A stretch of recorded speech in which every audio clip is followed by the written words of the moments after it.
അല്ലയോ എന്നൊന്നും തിരിച്ചറിയാതെ അനുമോളോട് മര്യാദയ്ക്കിരുന്ന് സംസാരിക്കുന്നവരോടൊക്കെ അനുമോള് ഒരുവിധം മനസ്സിലുള്ള കാര്യങ്ങളൊക്കെ ഷെയർ ചെയ്യുന്നുണ്ട്.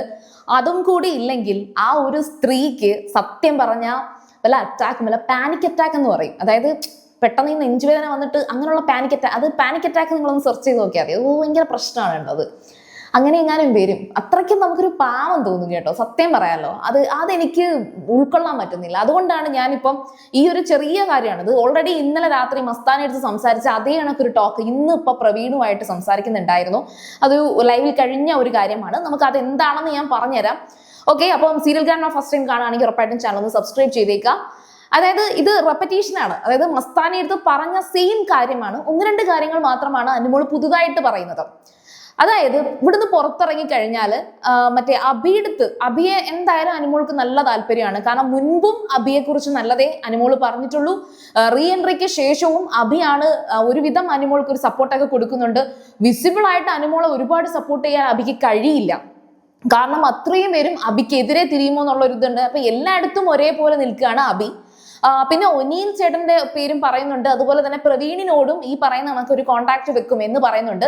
പക്ഷെ എടുത്തു പറയുന്നുണ്ട് ആദില നൂറ ഇവരെടുത്ത് മിണ്ടാനുള്ള ഒരു താല്പര്യമില്ല. ഇത് വേറെയും ആൾക്കാർ ചോദിക്കുമ്പോഴൊക്കെ പറയുന്നുണ്ട് എൻ്റെ ഉള്ളില് അവരോടൊരു സ്നേഹം ഉണ്ടായിരിക്കും. പക്ഷെ എനിക്കിനി പഴയ കണക്ക് ഇവരെ ഒന്നും കാണാൻ, അത് ശൈത്യ ഉൾപ്പെടെ പഴയ കണക്ക് എനിക്ക് കാണാൻ സാധിക്കില്ല എന്ന് തീർത്തും പറയുന്നുണ്ട്. കാരണം അതിനി കാണുകയാണെങ്കിൽ അങ്ങനെ മിണ്ടുകയാണെങ്കിൽ അതൊരു അഭിനയമായിരിക്കും. എനിക്ക് അങ്ങനെ അഭിനയിക്കാനും വയ്യ.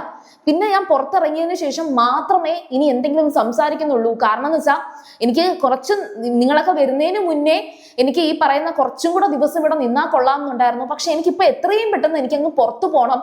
അതും മറ്റുള്ളവരെ ഒന്നും എനിക്ക് കാണണ്ട. എനിക്കെന്ന് പറഞ്ഞിട്ട് എൻ്റെ വീട്ടുകാർ എന്തായാലും അവിടെ ഉണ്ടാകും. എൻ്റെ അച്ഛനും അമ്മയും ചേച്ചിയും എല്ലാം അവിടെ തന്നെ ഉണ്ടാവും. എനിക്ക് അവരെ മാത്രം കണ്ടാൽ മതി. എനിക്കങ്ങ് വീട്ടിൽ പോയാൽ മതി. അതും ഞാൻ ഈ പറഞ്ഞ നിങ്ങൾക്ക് ഫ്ലൈറ്റും അതൊന്നും കയറി പോകില്ല. ഭയങ്കര സീക്രട്ട് ആയിട്ട് അഭിയെടുത്തൊക്കെ പറയുന്നുണ്ട്. എനിക്കിവിടുന്ന് കുറച്ചധികം ആലോചനയും കുറച്ച് പ്ലാൻ ഒക്കെ ഉണ്ട്. അതായത് എല്ലാവരുടെയും മുന്നിലേക്ക് ഞാനിങ്ങനെ ക്യാമറ മീഡിയ അവരുടെ ഒന്നും ഇടയിലേക്ക് എനിക്ക് പോകാൻ താല്പര്യമില്ല. കുറച്ച് പ്ലാൻ ചെയ്തിരിക്കുകയാണ്. അതായത് 99ാമത്തെ ദിവസം എനിക്ക് പോവണ്ട, അത് ലക്ഷ്മി എടുത്ത് പറയുന്നുണ്ട്. അങ്ങനെ പോകാൻ എനിക്ക് താല്പര്യമില്ല.